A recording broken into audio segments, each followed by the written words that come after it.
Pumirma naman sa isang kasunduan sa pribadong sektor ang Commission on Elections o COMELEC para sa online voting ng mga overseas Filipino worker sa darating na 2025 midterm elections. Pagtitiyak ng SMS Global Technologies Incorporated at Sequent Technology Inc. walang aberya na magaganap lalo't hindi umano nadadaya ang online voting.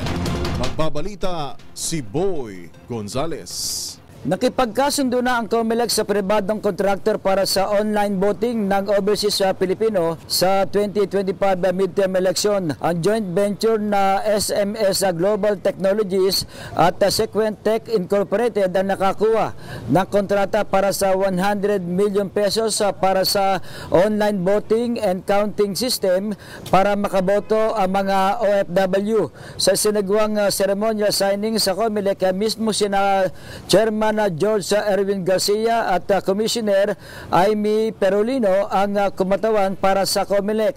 Sina Anthony Christian Angeles at Eduardo Robles naman ang parehong mga Chief Executive Officer ang pumirma sa kontrata para sa panig ng SMS Global Technologies Incorporated at Sequent Technology Incorporated. Kapwa tiniyak ng COMELEC at joint venture na SMS Global Technologies at Sequent Tech na hindi madadaya ang online voting kung saan walang magiging problema ang sistema.